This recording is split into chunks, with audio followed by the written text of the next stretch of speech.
Hey, and welcome back to the podcast. Today's episode is one that I've been looking quite forward to for a while now. My guest is my good friend Melissa O'Rourke.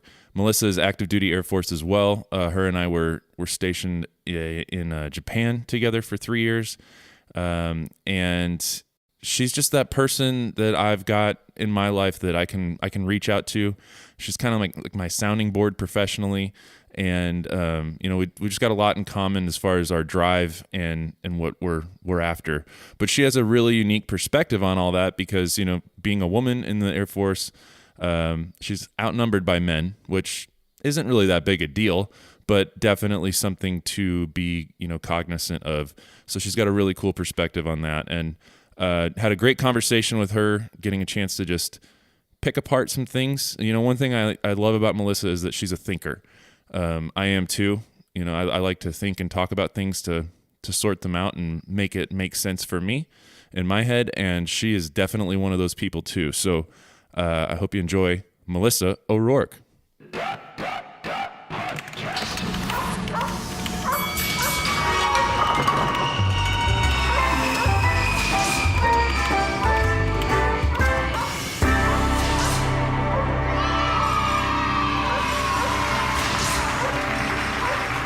All right, ladies and gentlemen, Melissa O'Rourke. How are you doing? I'm doing great. How are you? Pretty good. Can't complain. I want to start off by saying thank you for doing this. You're definitely one of the people that I know in my life that I value your opinion and your perspective on things. And when I decided to do this podcast, I was like, I definitely want to get Melissa on here at some point in time. So appreciate you taking your time to do this. You got it. I'm excited. A little nervous. I've never done anything like this before, but pretty excited to be a part of it. And I've listened a little bit, so I am even more impressed with what you've been able to accomplish, and it excites me to be a part of what you're doing. So thank you. So flattering. You have a great way of twisting things to flattery. So I appreciate that. But before we can go any further, if you have listened, we have to knock out some icebreakers so people have an idea of who you are. And I'm going to hit you with the first one. What is your favorite place that you've ever been? I've listened to a few of your podcasts and heard this question, and I still, for some reason, I've been to so many great places before, and it's so hard to narrow down to a single isolated place. But for many reasons, I'm going to revert back to the vacation location response. And for me, it's especially important because my family also agreed with this. So back in April, we were able to take the family to Bali. Nice. And we had a nice 10-day vacation where we really just spent time together and explored. And my kids were so happy, and we were happy, and we were relaxed, and it just was amazing. The people and the culture there, just a great place to visit. It just really made us all happy. My kids still to this day are like, let's go back to Bali. We want to go back. We want to be in Bali. We miss Punia and Putu. That's awesome. Yeah, my experience was absolutely the exact same. There's something about the culture there that's just, they're very welcoming, and the things that are there to be seen are just, they're otherworldly. They're totally unique from what you would see, going to a Disney park or something like that. So yeah, absolutely. Yep, I agree. Very welcoming, beautiful island. Absolutely beautiful place to go. Great place. Can't recommend it enough. Everybody go. You'll love it. And it's cheap. So cheap, yes. Unreal. So what about aliens? Do you think they exist? Wow. Yeah. So I, just for kind of a little perspective, I have a very difficult time grasping the intangible. So while this plays a big role in what I believe in and what I know to be true in my mind, there is part of the belief of things that I don't know, and the awareness that there is so much more that for me that I am not aware of, I haven't explored. I've watched things, I've read things, but for everything you find something for, you find something against.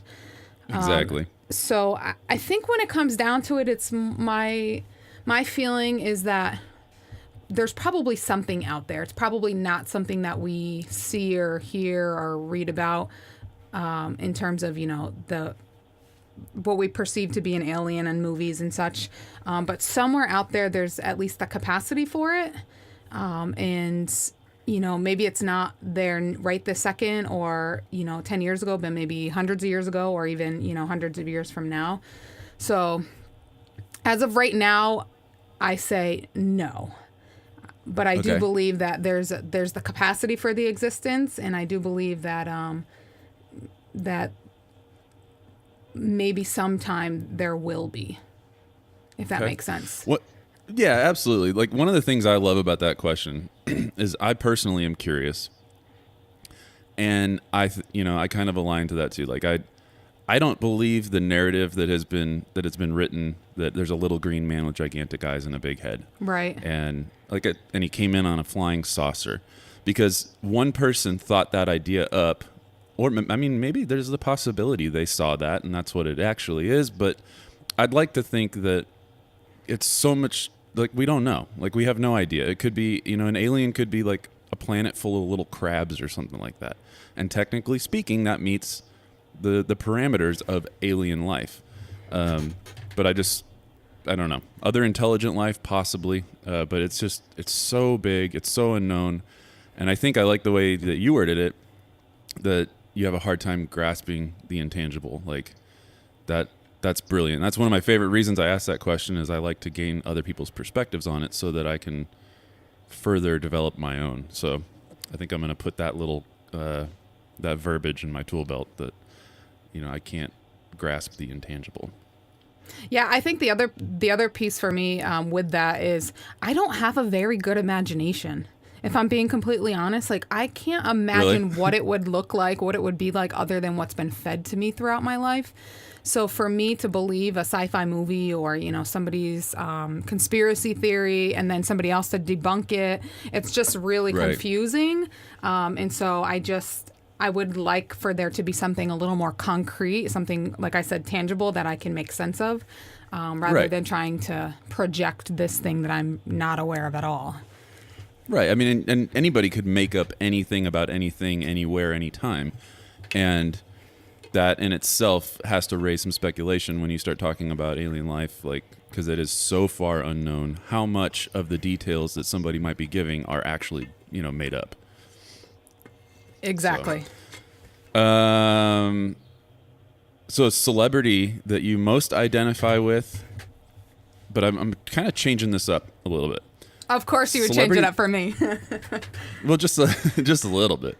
So, I think more than anything, I'm giving people options, different ways to answer it. So, celebrity that you most identify with, celebrity that you most want to hang out with, or your spirit animal. Oh, okay. So you're giving me options. I was saying, right. Of course, you would change it question. When I've thought about this. One of the things that made this difficult and one of the reasons why I really wanted to think about this is I have never been one of those people to like be obsessive or like want to be, celebrities or these people that, have these, mystical versions of lives that, we don't really know how they live. Right. Anyway, with that being said, you said so it has to be somebody either I want to be or spirit animal or I identify with. Yeah, I mean, because like you just actually made a good point that you're not the type of person that holds them in super high regard or something like that, right? You don't have you don't fangirl over anything. But is there somebody that like maybe the way that you want to answer the question is somebody that you identify with, like their take on things, or somebody that inspires you, somebody that you would enjoy their company for a day if you were given the opportunity? Yeah, so that one I can easily narrow down. It might sound a little cliche, but maybe more 10 or 20 years ago. Oprah Winfrey. Really? Yeah. So when I was growing up, I was a big fan of watching everything about her, all of her shows. And then later on, she did some specials that were like behind the scenes shows. And what I found that I gravitated towards with her is her ability to connect with so many different types of people.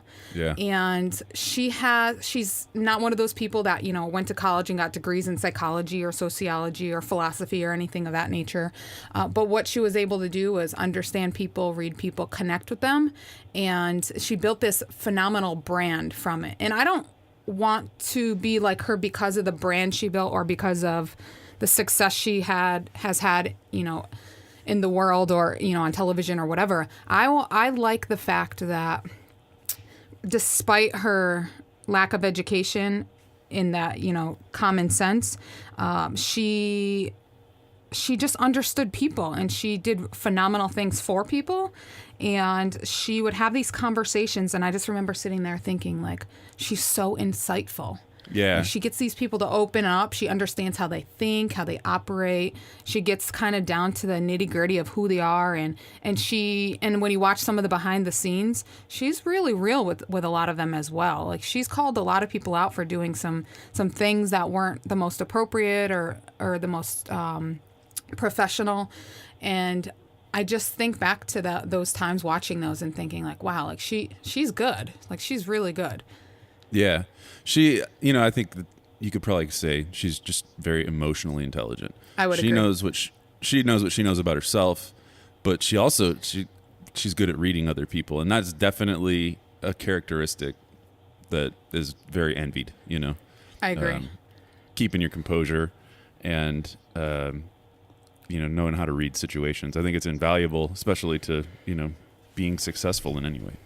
Yeah, and I think there was some rawness to her as well that she wasn't sure how to navigate, and unfortunately, being in the spotlight, she had to answer a lot of questions. A lot of it had to do with her confidence, her self-esteem, her weight, her her goals, her personal life, all of that, and that comes with being a celebrity and being in the limelight.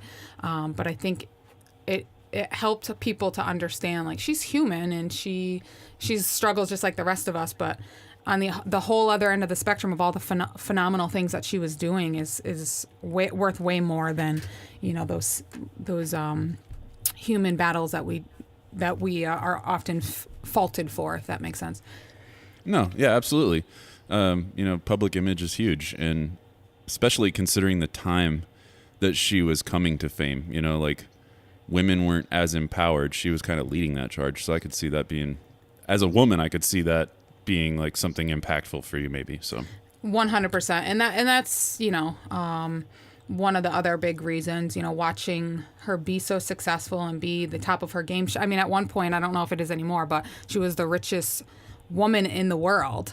I think she still is. She might be. I know there's a few others that have managed to gain some headway in that department. But yeah, I mean, just the success that she had, and she is one of those self-made that really started from the bottom and made it to the top. Cool. So, the best binge watch of your life. Final question. Ooh, binge watch. I've had so many. We've had so many amazing shows that we've watched. We binge watched the first 3 seasons of Game of Thrones, so that obviously turned into what it is now. And unfortunately, it's coming to an end. I binge watched, and this one got me through some times when I first, joined the military, was Sex and the City. It was a very... Oh, really? Yeah, it was the most entertaining, sometimes powerful, sometimes cringeworthy, sometimes just downright, like, reminiscent of, being with my girlfriends. Let's see what else. Yeah, there's so many. Right now we're binge watching Dead to Me, which is a little bit dark but hilarious. Yeah.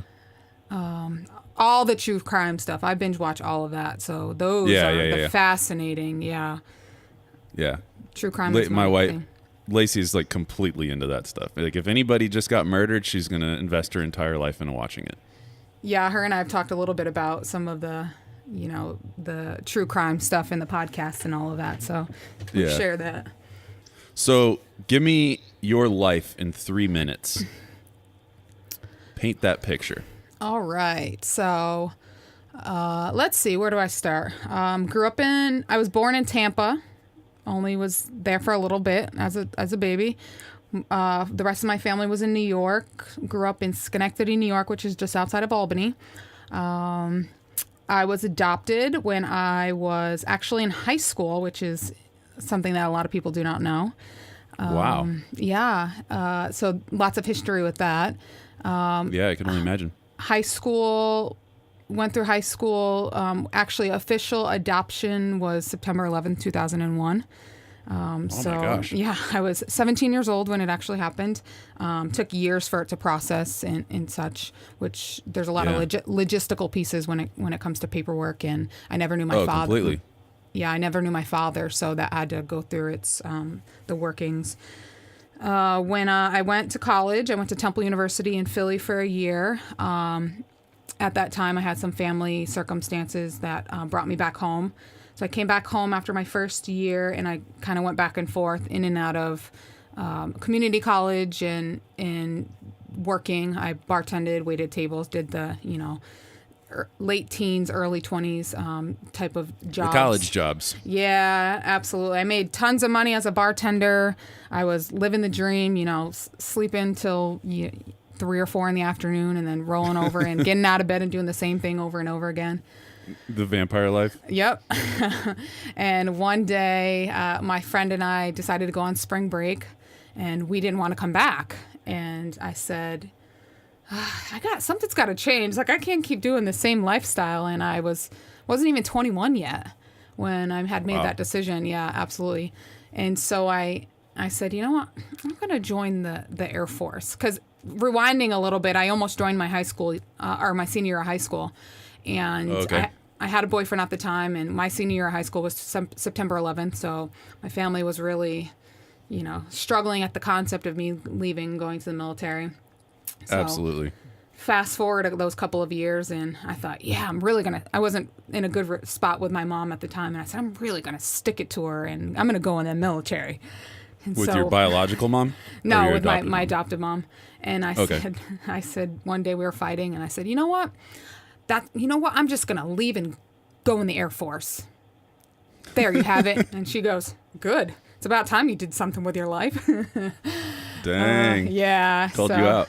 She sure did. Yeah. And in that 2005, I left and joined the Air Force and struggled those first couple years and stuck with it. And almost 14 years later, I'm here. Of course, in that time, I met my husband at our first duty station.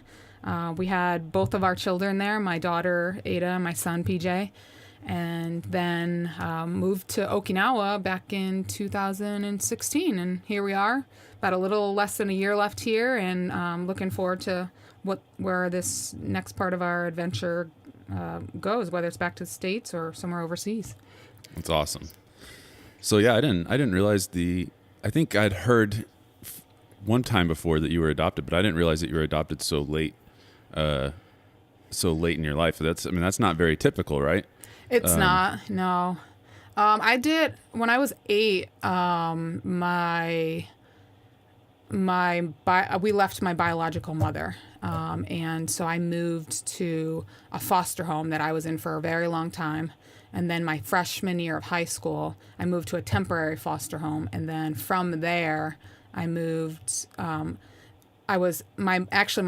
adoptive mom, interestingly enough, she and I had known each other for a long time because she was friends with my previous foster parent. And so her and I had grown a bond because I had babysat for my sister before she was my sister. And she said, hey, how do you feel about me adopting you? And I was like, this is wonderful. This is great. I know her. I love her. I love, my sister, Adrian. And I could move back to my hometown, and it was just perfect. A perfect mix. Yeah. So that was my freshman year of high school. And then we never looked back. That's crazy.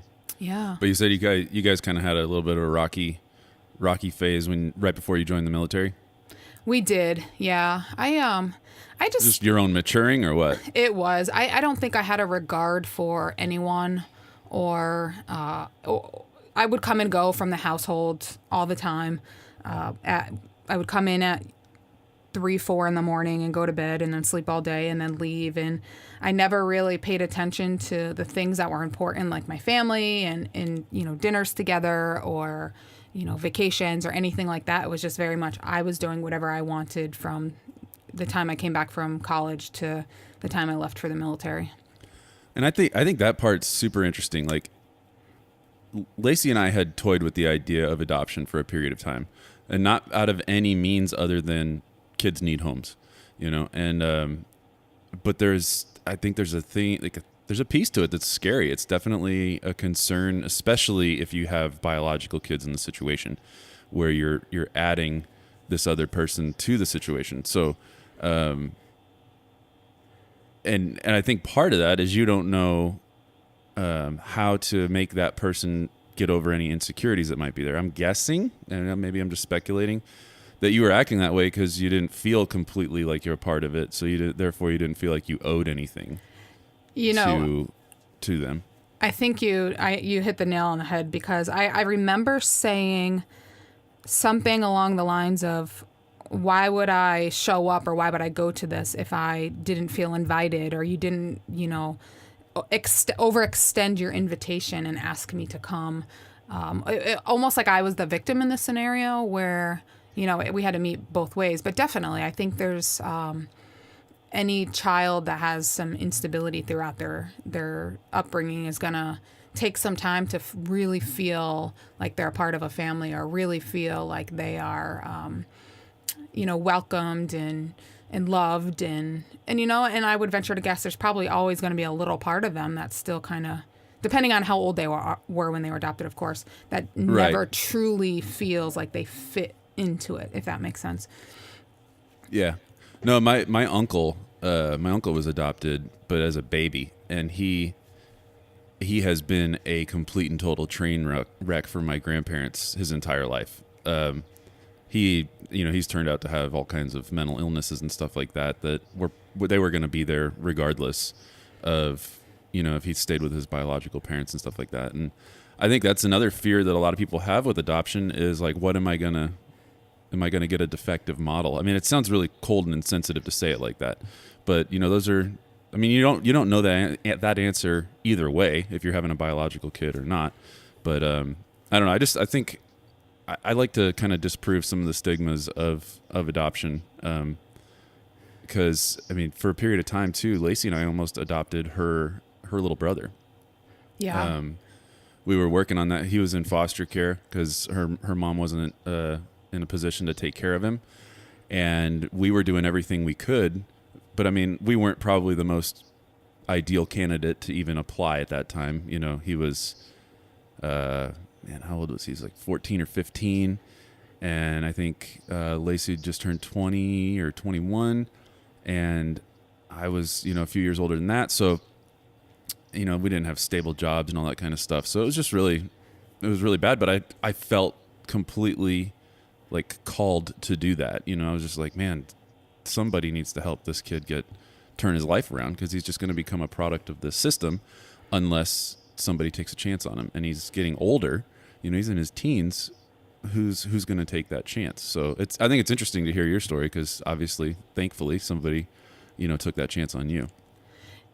Yeah, it's very difficult to get adoptive parents on board with adopting kids, period, when they're a little bit older, because the process is, how do I put it? So basically, a lot of the situations are the children have to go into these foster homes before they even get an opportunity to be adopted. And so if a parent wants to be an adoptive parent, so in my situation, for example, my mom had to become a foster parent in order for me to move into her household first. So essentially for 4 years or 3+ years of my high school life, I was still her foster child.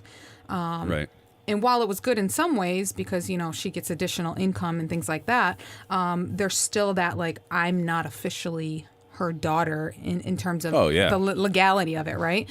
It was good for us because we knew I wasn't going to go anywhere. I wasn't going back to anyone. My birth parents didn't have rights to me anymore. However, these other children that go into the foster care system and people would like to adopt them, it becomes very questionable whether or not they're actually going to be able to be adopted, because those parents still have the opportunity to rehabilitate and get their children back. Well, a lot of these parents, they'll rehabilitate a couple of times before the court system actually tries to take away their rights. And of course, it varies from state to state, and it's very dependent on the circumstances of the families.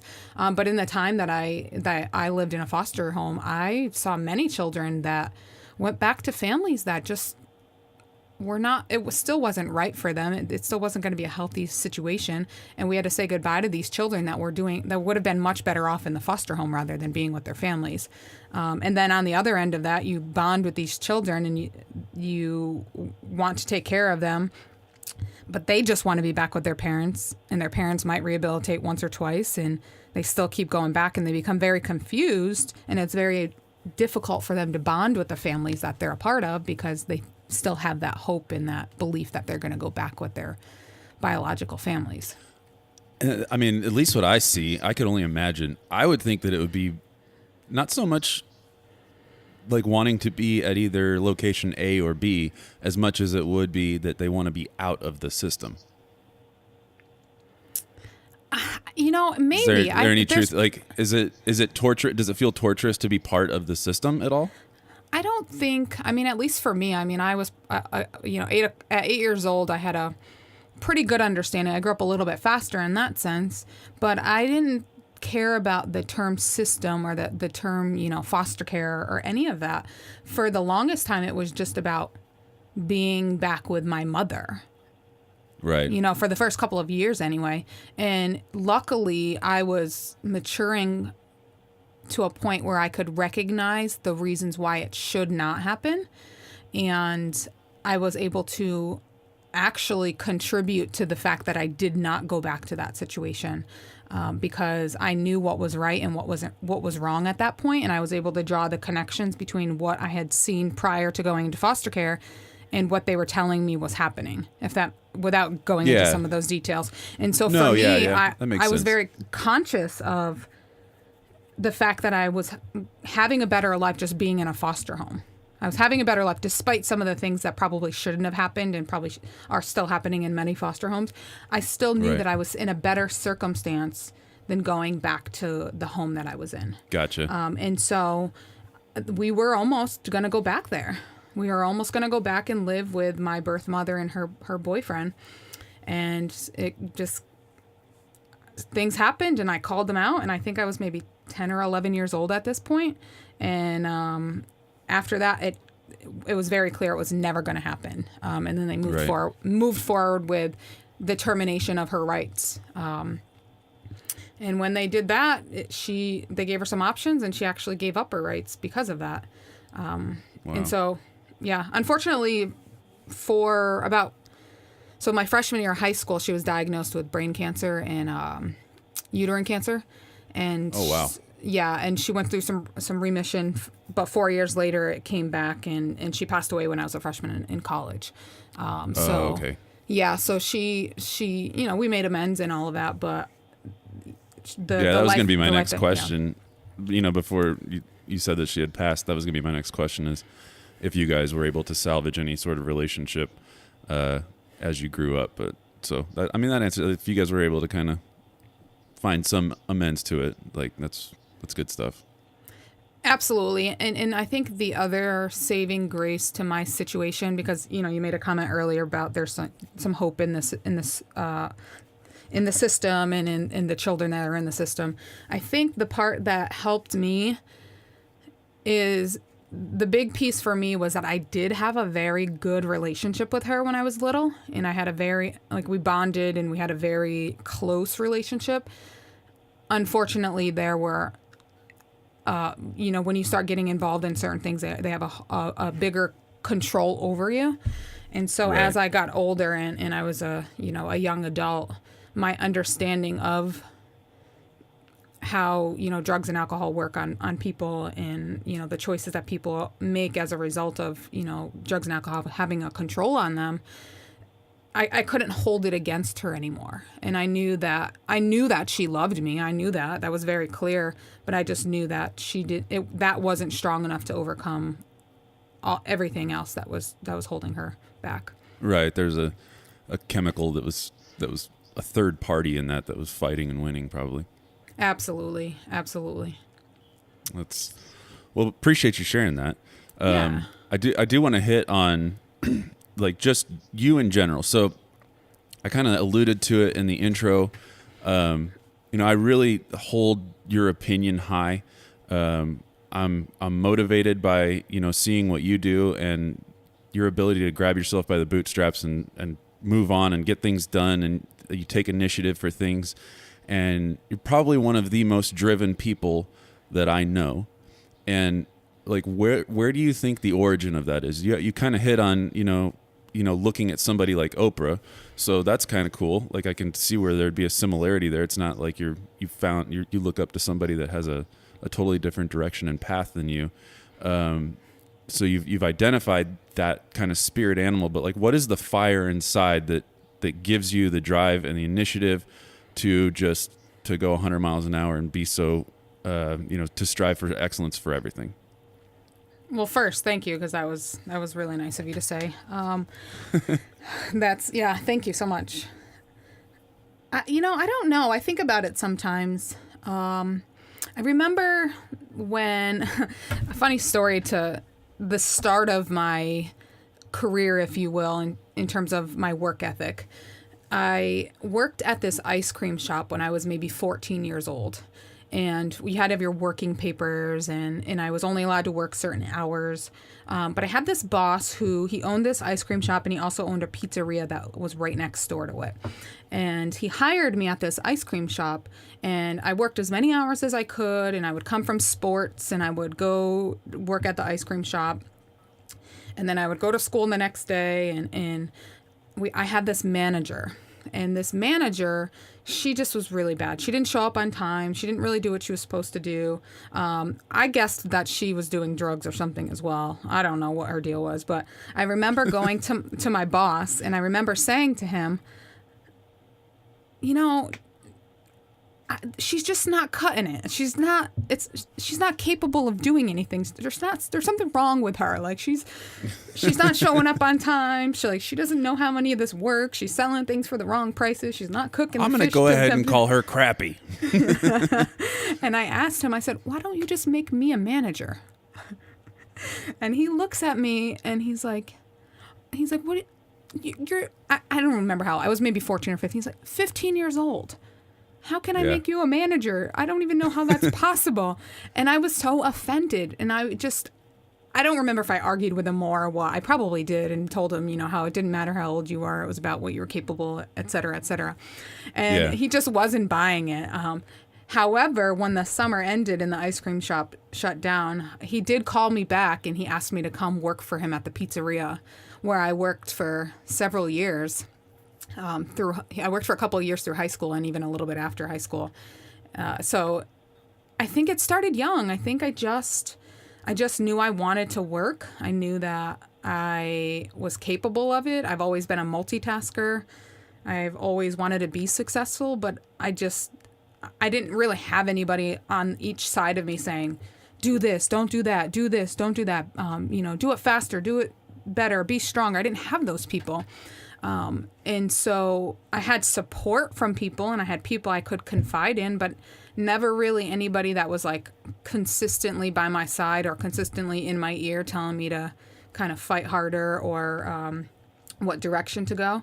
And so I just kind of had to find it. I had to find it within myself to figure out what it is I wanted to do and how I wanted to do it, because I knew I was smart enough to do it. I mean, we all go through standardized testing, and we all have to go through school and all of that. So in terms of the measurement piece, like, I knew that was there.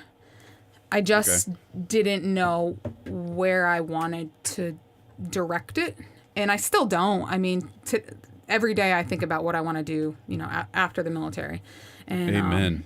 I still don't know what I want to do with it, but I just know that wherever I am, I just want to do the best. And I also have that piece that I just don't like disappointing people. I don't. That's perfectly insightful. Like I completely get that too. I am constantly, almost maybe to a fault. Like I'm always in fear that I'm gonna hurt something, offend something, disappoint. I think is the biggest one that I don't want. Like, because I remember like growing up, I'd get in trouble or something like that, and it was nothing huge. Like coming home 20 minutes later than I should have, and that scared my parents or whatever. I wasn't like a big troublemaker or anything like that, but I remember I never, like, anytime my mom was ever like mad at me, it didn't really, I mean, it kind of fazed me a little bit. Like my dad could yell at me at the top of his lungs and, why would you do that? And it would be a little intimidating, but nothing was worse than when my mom would look at me and just say, I'm so disappointed. It's like, oh my gosh. Like she said a couple words and it completely crushed me. But somebody could fly off the handle at me and it really wouldn't matter. So I think that disappointment thing is somebody believes in you enough for you to have the respect to deliver on that. I think that one's huge. I know that's internally for me, that's a big one. I'm a big picture person. I can't even think about how to do like the little picture until I understand what the purpose is. What is the big reason we're doing this? You and I are different on that. And I was thinking about this recently because we've had a lot of conversations about, career and choices and, different directions and things like that. And what I've realized is that you always have this big picture, like long range understanding of where you want to be, how you want to accomplish it, and kind of some of the different directions you can go to get there. Whereas I'm a very short range. I'm going to do all of these things within these next couple of months and this next year without necessarily any foresight beyond that in any concrete way anyway. Yeah, that part is crazy to me because I would feel like it would become overwhelming having to course correct in the moment.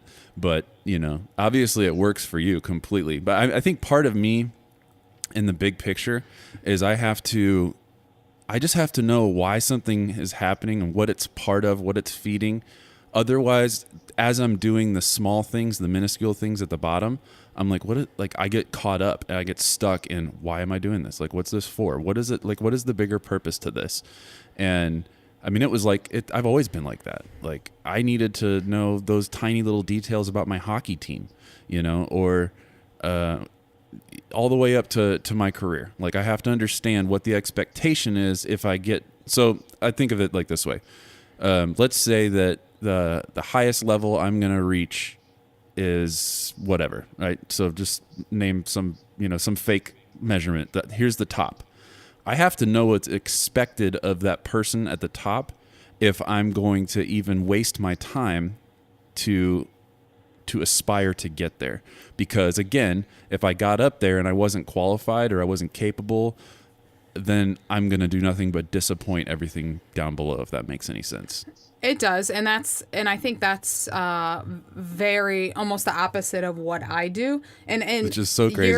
You're far more rational in that sense, whereas because I just put so much all the time on my plate that I like being like, whether it's task saturated or just whether it's projects or people, whatever it is.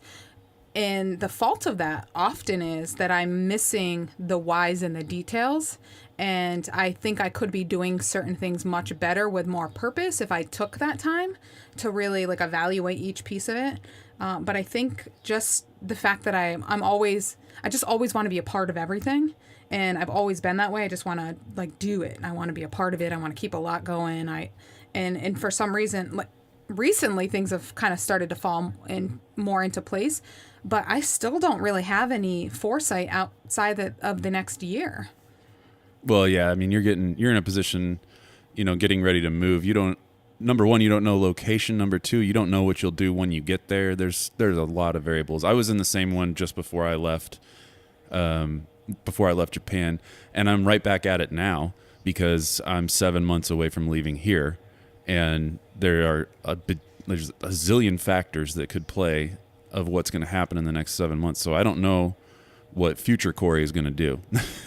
And that part bugs me You know? I think the other piece for me too is my husband and I both have goals and both want to do things and get to certain points in our careers and our lives. And they're very different from one another. But at the same time, we have to be very aware of what we want to do and how we want to get there, because we have to align those as well for our family. And so there's times where I'll be like, oh, well, maybe I want to do that. And so we'll talk about it. And then I'm not willing for him to lose out on an opportunity or him to lose out on something with, how do I put it? So I don't want to take away from his opportunities for my own self. Just for your own gain. Yeah, absolutely. And I did that once. I mean, for 4 years, I kept us in one location where, I don't think he was the happiest, because he was kind of stagnant in everything that he was doing, because he was in the same place for 9 years. And that was my fault. And he was a trooper. He was phenomenal about it. And we made it through. But it was hard sometimes to see, that the lack of commitment and motivation, despite his ethic and his desire, he just was, over the whole concept of everything he was doing. And I get it. I would have been especially the same way. in the military. In the military, it's like that's forever. Like, that's eternity. It 9 is. years. 9 years at one spot. Like my sister.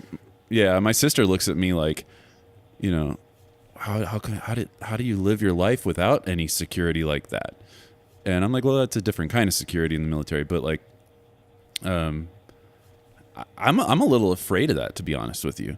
Like, being in the military and moving around every few years and changing things up. Like, I am a little afraid that when I'm done, as ready as I am to plant some roots and say this is where I'm going to reside, there's a little bit of like pressure that comes along with that. Maybe it's the big picture thinker of me. Like, there's some pressure that comes along that, I hope I get there and I like it.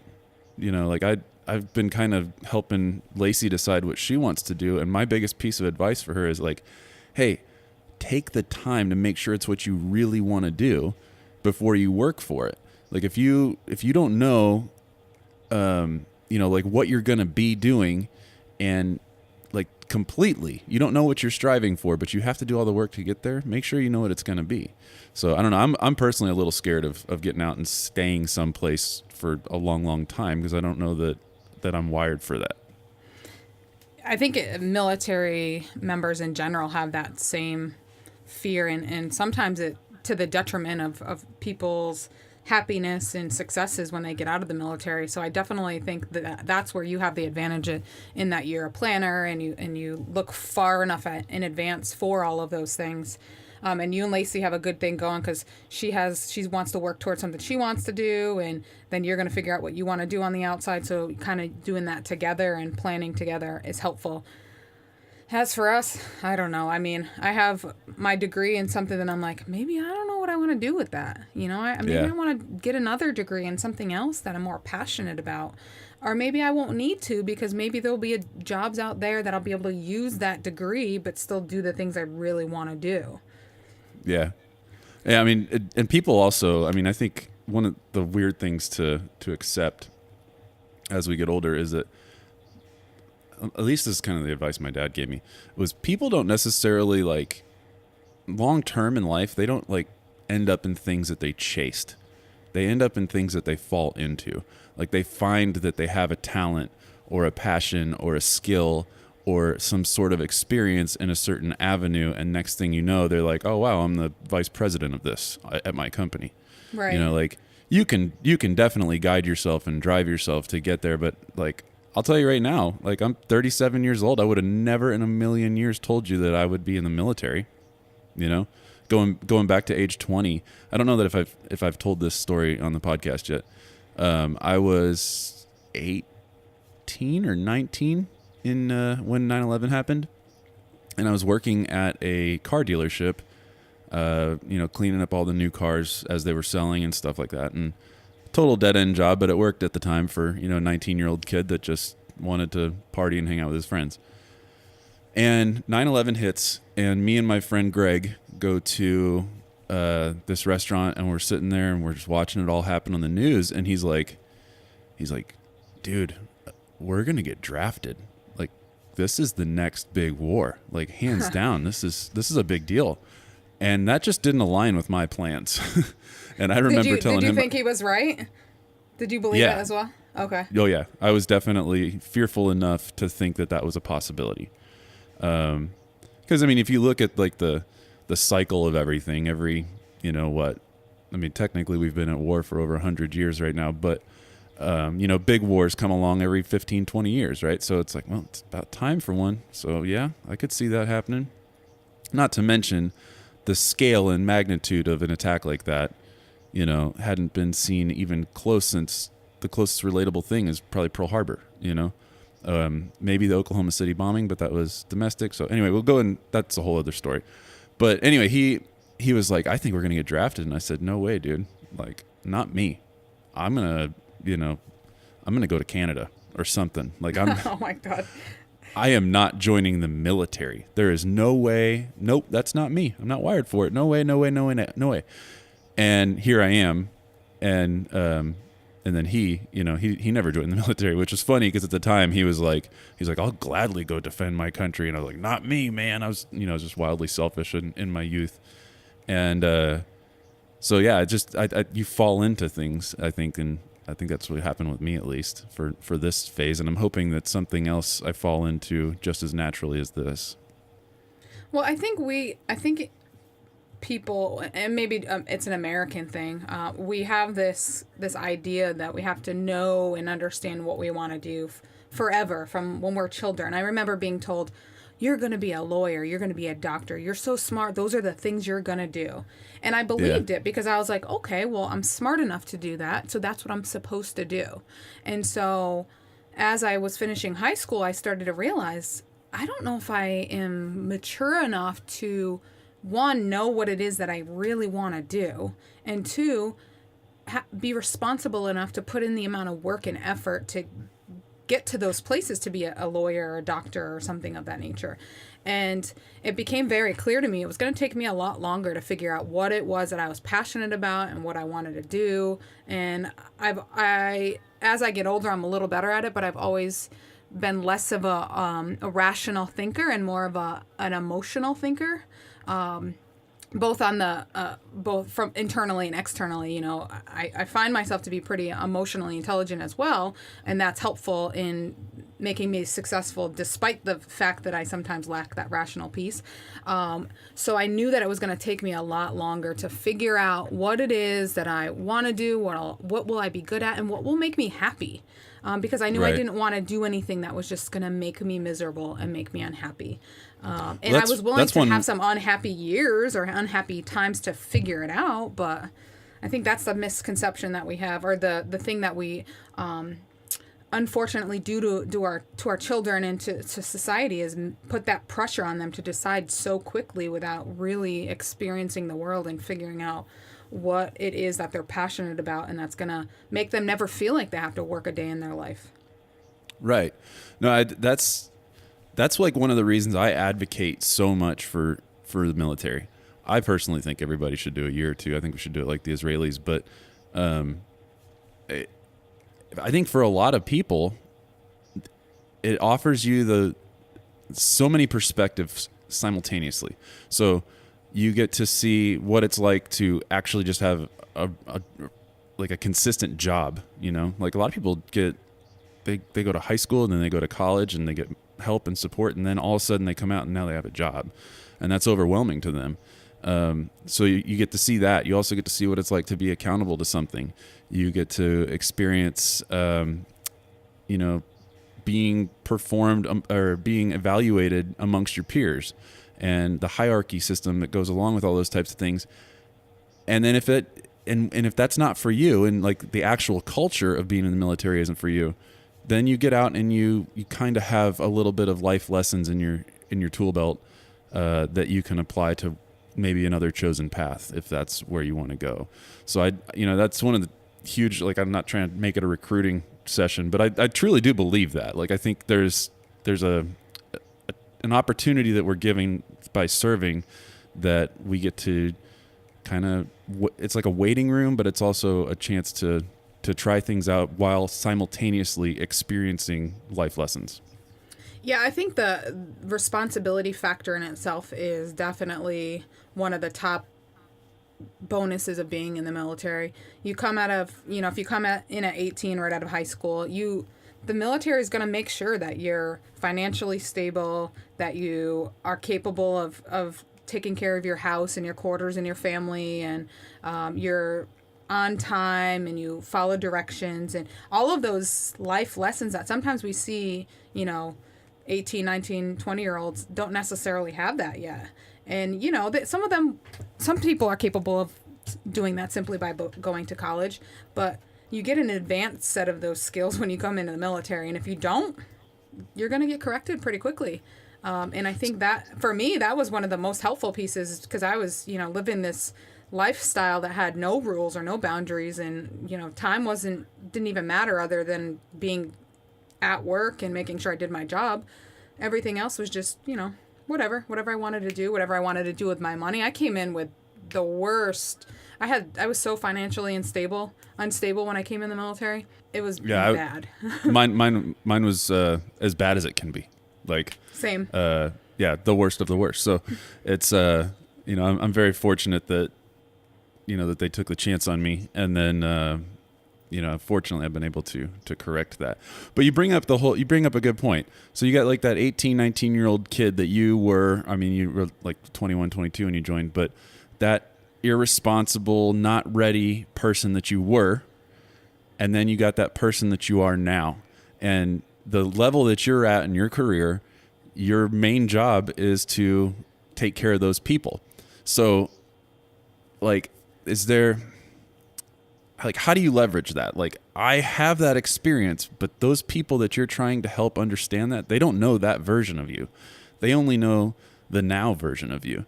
How do you make that connection?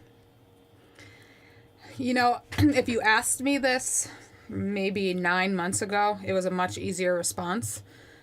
Now it becomes far more difficult. And I say that primarily because I moved up a little bit more in the past 9 months. Right. So I would say 9 months ago it was easier because I had more one-on-one interaction, and I was able to share a little bit more and be a little bit more transparent on an everyday basis. Whereas now it's a little bit more deliberate, and it comes at different levels. So from the position that I'm in now, what I've been trying to do, and I've been challenged a few times, and now I can say in a good way, I've been challenged a few times to share some of my experiences that might have been negative that helped me turn them into a positive. And that right. Transparency and that ability to open up and kind of be vulnerable to somebody that I'm leading, or even a peer for that matter, has really allowed me to connect a little bit more and show the human side versus the robotic leader that like supposedly does everything right and follows all the rules and this, that, and the other thing. Because at the end of the day, everybody has a story, and that's just the fact of who we are as people. And I try to reiterate that every time I sit down with one of my people and say, I understand that you're different than me. I don't want you to have to do or be expected to do the same things that I did to get where I am today. But I want to be here to help you get there. And I want to give you the tools that you would like to use to get where you want to be. And then I also want you to know, if you don't want to be where I am someday, then that's okay too. Just be open with me about it and let me help you be the best version that you would like to be, as long as you're staying at that standard or above.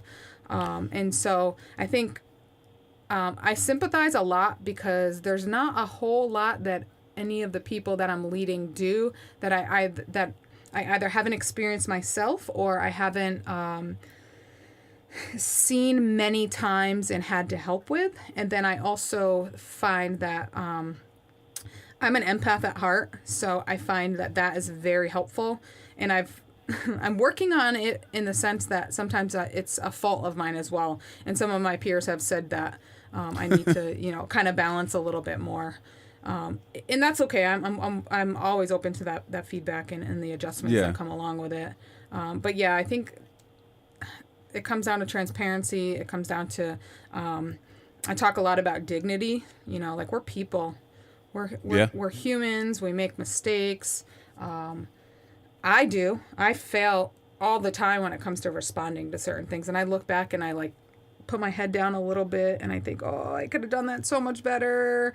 Yeah. And then I can't always redo everything that I've done, but I can sometimes go back and, you know, kind of reflect and talk about what I might have done wrong. And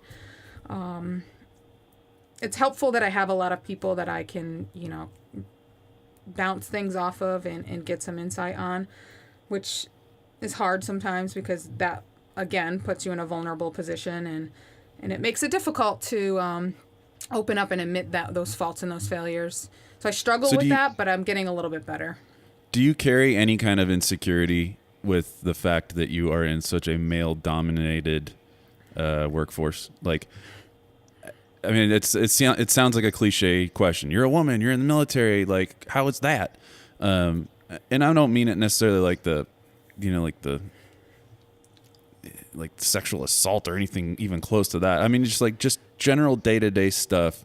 Do you think that women are held in a lower spot, or do you carry any kind of insecurity with that, or do you think that there's an advantage that you might have because you're a woman? So if you asked me this the first 10 years of my career, if this was a question came up the first 10 years of my career, I would have argued up and down that there's no difference. We get all the same. I mean, we have the same pay scale. We have really the same opportunities to get to the same places as a male that we would have as a female, and vice versa, right? Okay. However, some of the nuances and the technicalities of how we get to those places, especially as you go higher up in leadership, there's definitely some differences in how we deal with things. I'm sure you've heard the whole the way people explain, you know, if a woman says it, she's considered a bitch, but if a male says the same thing, he's considered powerful. Yeah, exactly. I've always paid attention to that, and I've always kind of kept it in the back of my mind. And to be honest with you, I keep it in the back of my mind to the point where I don't say things like I would like to say them out loud. Like, I will not speak the way that it is in my head, if that makes sense. I think that's one of the reasons I really look up to you. I react. But the difference is you can get away with, and I'm projecting a little bit here, but most of the time you're going to get away with it more than if I were to say it. And some of it comes down to individual personalities, and some of it just comes down to, we still have a societal perception of what a man and a woman should be, how they should speak and how they should act. And in the military, it's not as defined, and it's a hell of a lot more subtle. And in some ways, I'm not fighting I'm by no means a feminist. I do adopt some of the ways that feminists think, but I do have some very traditional values, and I like that, and I stick with those. However, I do expect and would love to go to work and feel that I could say the same things that my male counterparts could say without feeling like there's any sexism associated with it. And it's funny you say that, because I mean, I'll speak to that from the other side. I think that as a guy, there are things that I can't say, or there's ways that I can't say things, and I'm notorious for it. Like, I say stuff and I can just tell half the stuff that comes out of my mouth that I just robbed any confidence and belief that somebody had in me the second I said what I said. It happens all the time. I'm like, oh, shouldn't have said that. I just pissed that guy off pretty good. And so I think that's just comes with being a professional, right? Mm-hmm. It just comes with being a professional or being an adult, is, checking your emotions at the door so you don't include too much of your emotional your stance on something from an emotional perspective. You're kind of expected at this time and at this level to just give your logical interpretation of what you're talking about. Yeah, and so the I've only had a couple of experiences in my career where I don't even think it was an extremely overt sense of sexism at all. Just times where things were pointed out about specific individuals throughout, the past several years of my career, where it's just like, oh, well, it almost seems like it's as a result of you being a female. And I have to take a step back and think about it like, wow, I don't even consider it because it's not even something that sits on the forefront of my mind. I feel like I'm successful regardless of the fact that I'm a woman or not. And so for me, it's not really something that I consider or think about. Rather, it's something that's been brought to my attention a handful of times. And as a result of that, I have to do some digging and thinking about how I interact with people and whether or not I want to let that impact how I lead. And so far, my decision is I am who I am. I'm going to continue to support my people the way that I do, and I think it's only fair that I make adjustments the same way I would as if I were a man, or if being the woman that I am.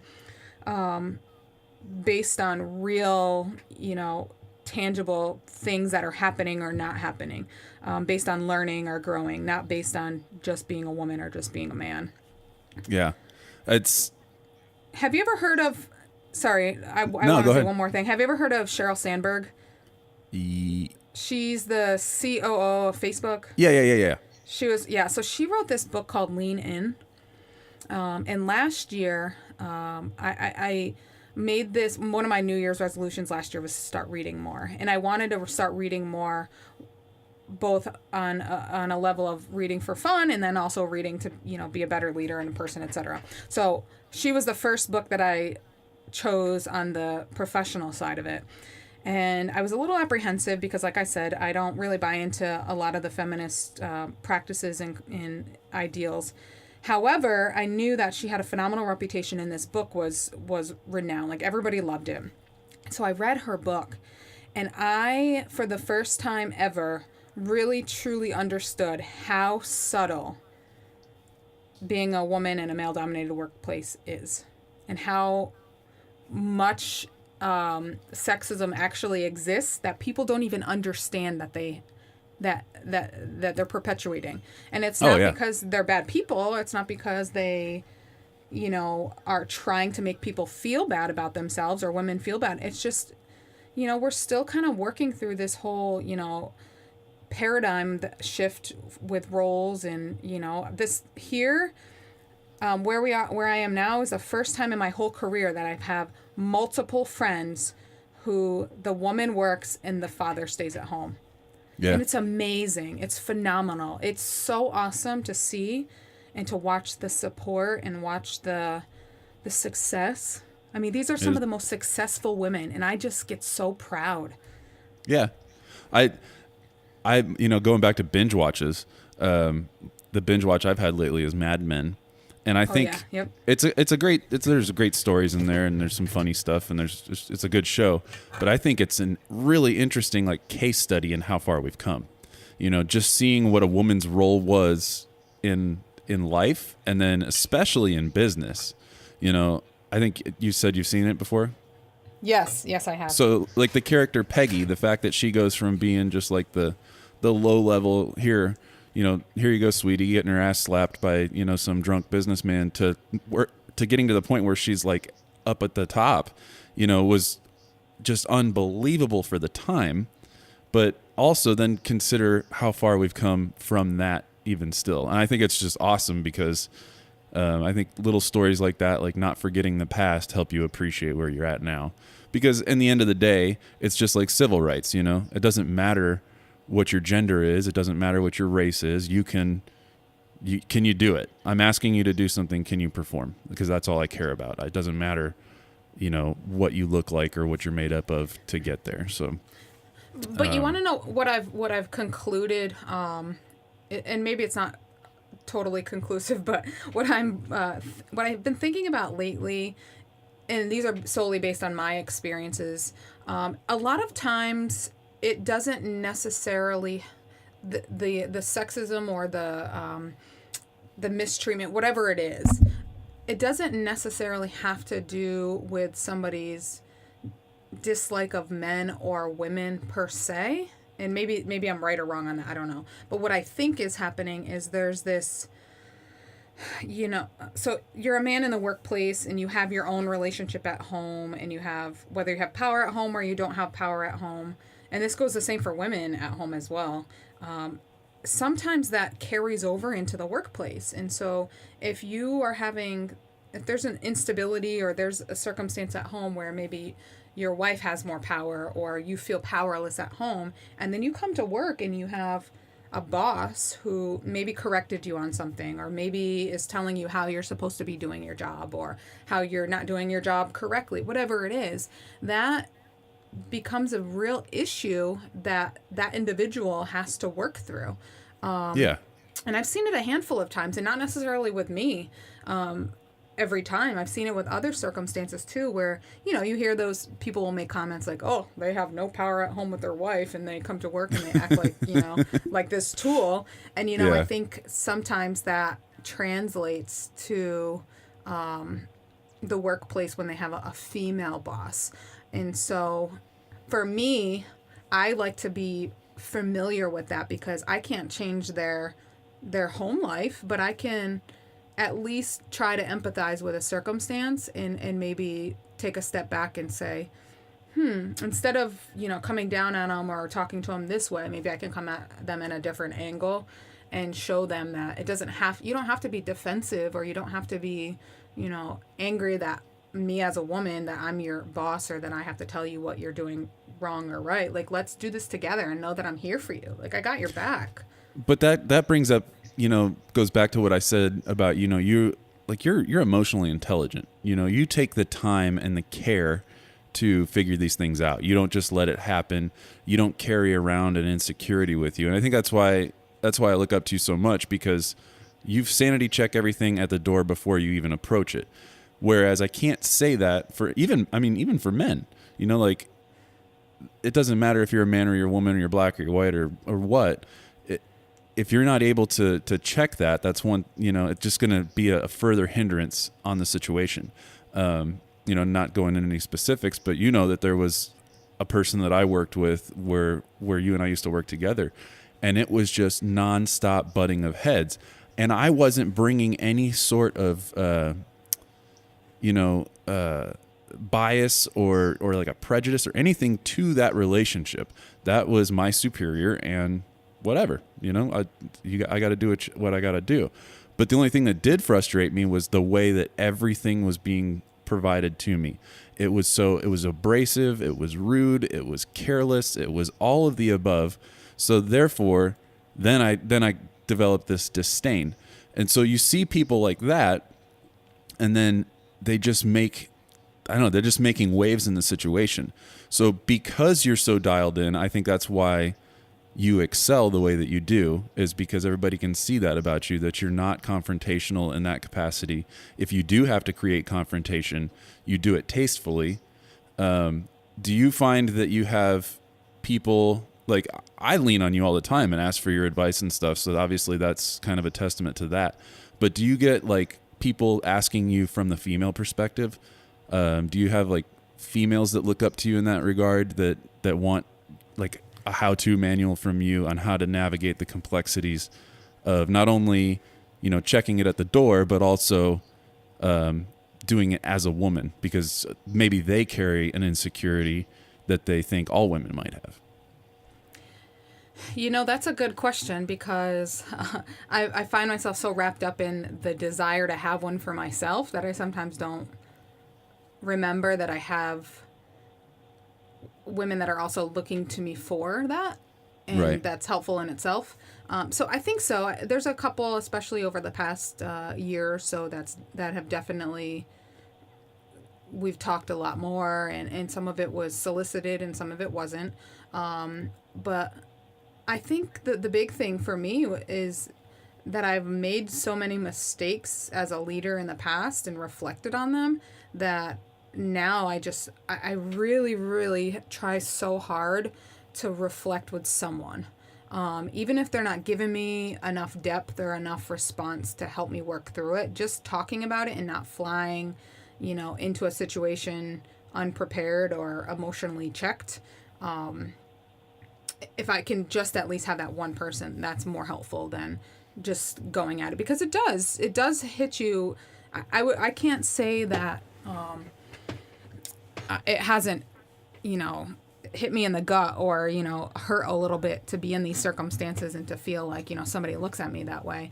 But I do think that responding to it in a more emotionally balanced way helps the people around me, and especially other women, and more importantly, my daughter, to see, that these adversities are going to be there and we need to kind of navigate through them and deal with them in an eloquent way, because otherwise people are just going to look at you crazy and think that you're just complaining and whining, like recently I had a circumstance where the best advice that the person, someone else gave me, a peer of mine gave me, was just come straight at it.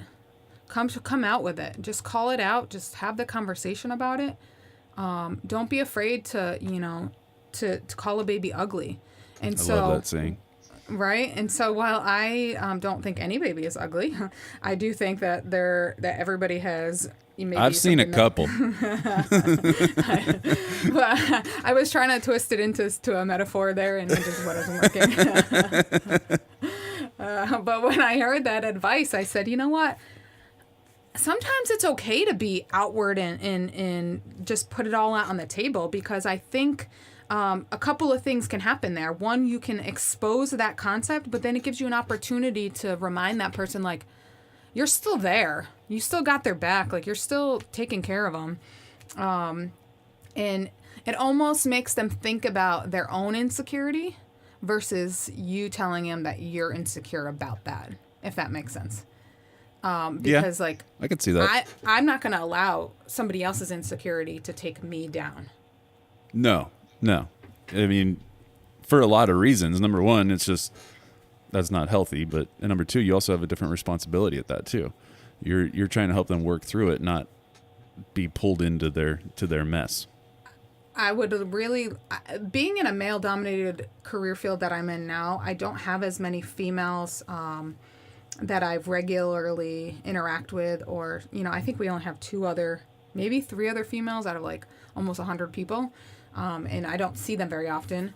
And so that makes it kind of hard to kind of develop that. But, and then one of my previous jobs, I had a couple of the females that confided in me, and I never really looked at it as like a female to female type mentorship. I just looked at it as like a female to female, or I mean like a person to person type mentorship, because there were also other males that asked for it as well, and so I don't know, maybe that's something that I can leverage in maybe more of a positive way to kind of create that space for more.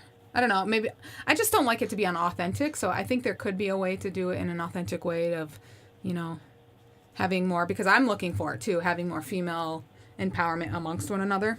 Yeah. I know I have two beliefs on this, and I'm going to probably offend a handful of people. Like, nothing makes me more aggravated than people trying to create minority groups and say, oh, we're going to have a celebration for women today. You're like, okay. We're going to celebrate this race of people today or this month or whatever. Like, what is the point? I do have two sides to it. Like, I'm two-faced in this. Like, what is the point in further isolating yourself when we're all just trying to get on the same page? Like, instead of saying, hey, let's celebrate this difference, why don't we find out, like, let's all just celebrate the fact that everybody is together and working in harmony. There's a part of me that feels like that, but then I also think about kind of like what you just said, that everybody is going to carry some sort of insecurity. And if you can have a moment to sit back and identify that and let everybody else know that, we're all kind of equally wired in that sense, that we do carry some sort of insecurity, and how to combat that and overcome it. I think that's a powerful thing. So I feel kind of conflicted with saying like, hey, let's not have these like stand down moments and these, whatever, these awards or whatever they are to celebrate a minority group. But I think there is some benefit to it. So if I could kind of give my perspective. So I think I fell a little bit into the trap. Like I said, for the first 10 years, I didn't feel like it was happening to me. I didn't feel like I experienced it.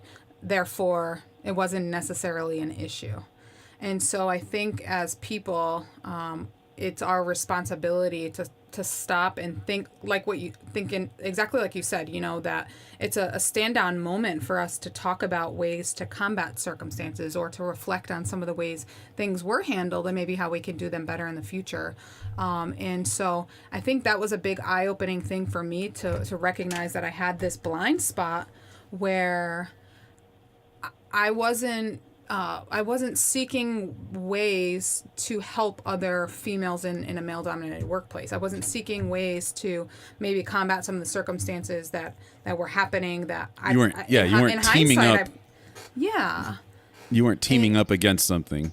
It took me reading a book to realize how subtle some of these are and how, we can be each other's support system. And don't get me wrong, I have just as many males that are supportive in this effort, and especially males that have daughters. Those have been some of my biggest supporters, when we have these conversations. And I'm so happy to hear those stories and hear how much my fellow how other men are actually empowering their daughters to be successful and to overcome some of the adversities of being, a minority in the workplace. But I think at the end of the day, it's, stopping to think, we all want to surround ourselves with people that have gone through like things. And we want to be able to take the time to reflect on those things and be a better person as a result, and be amongst company that we might feel a little bit more comfortable with, and then recognize the people that have helped us make steps in the right direction to make us all a collective group. And so I think for me, while I'm probably not going to lead up a Women's History Month anytime soon, because I'm still kind of learning some of the jobs and roles I have now and I don't have time for it.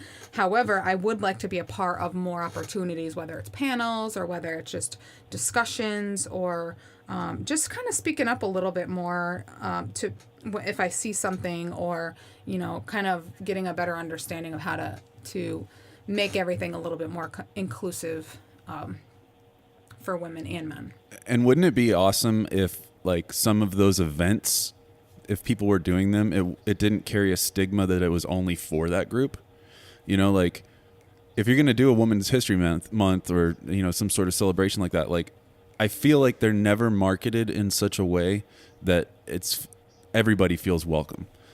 When in all reality, if that's what it should be, like so that males with maybe a bias or something like that, for this example, they could show up and learn something and hopefully correct their bias. I wish that there was something that that's an approach thing to whoever's going to head something up. They have to understand the intent. But I think marketing piece, right? Yeah. Like, hey, we're going to do this. Yeah. We're going to do this event. And we're going to celebrate, things that women are doing.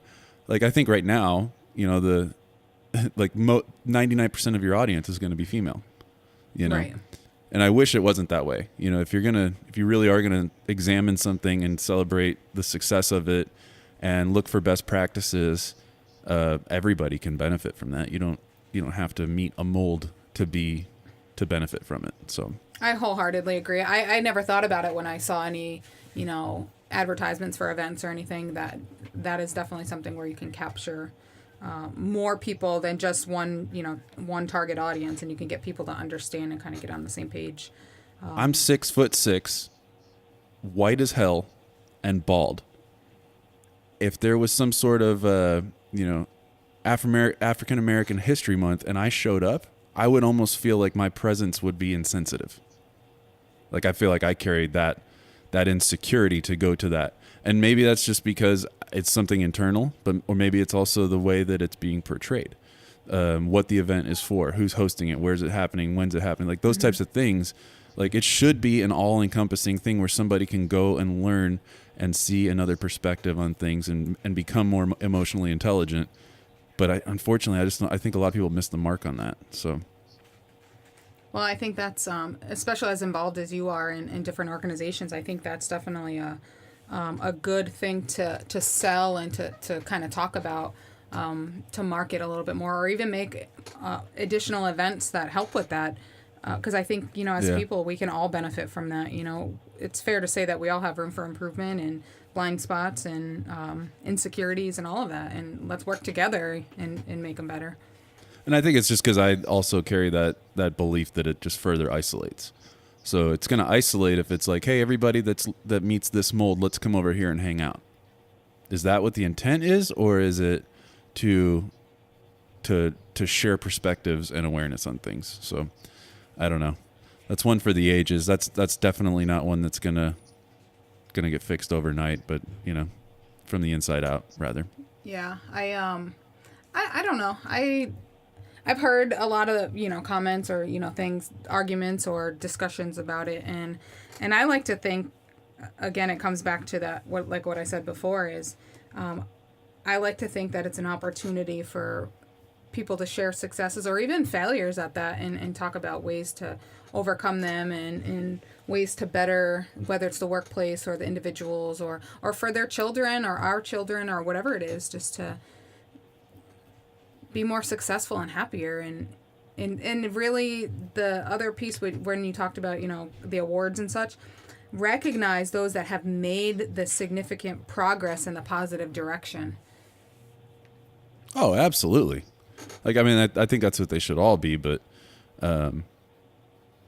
like everybody has to have a day to celebrate their minority group or an award to celebrate that. And that's where I just get a little bit frustrated, because it's like, it is horribly so. I gave, the same analogy about my physical appearance. If I had like a tall, bald, white guy award, like I would be insensitive. You get all the awards. As a man, you get everything. I suppose, but maybe wholeheartedly disagree. I don't know. That is a misconception as well. So, but we have hit a successful 1 hour and 21 minutes. And so we'll go ahead and wrap it up. And again, I can't thank you enough for taking the time to do this. And more importantly, sharing your perspectives and your experience. Like I said, I look up to you very highly, and hopefully anybody that listened got some insight here and kind of gained Melissa's wisdom. So thank you so much. I really appreciate it. No, thank you. I appreciate it. And I know I didn't say this yet, but you've said you've confided in me and looked up to me, but I feel the same way. I think we've walked a similar journey over the past several years and helped each other along, and we've had a lot of people by our sides that were able to help us, and we were able to help, and we made some really great friends along the way as a result of it. And it feels really good to have people in your corner and people kind of with the similar goals as you, and you feel like they have your best interests at heart when you're talking to them. And I think we've developed that where that you can ask me advice or feedback or whatever it is, and I'm going to give you my honest opinion, and I feel the same way. So it's really awesome to have that. I look at you as one of my mentors, and that's something that we've been able to establish over the past 3 or 4 years, and I thank you for that. Yeah, absolutely. So we'll get Melissa on here another time, and we'll hit some more topics, because there's a handful of things that I enjoy talking to you about, and this was just the tip of the iceberg. So until next time.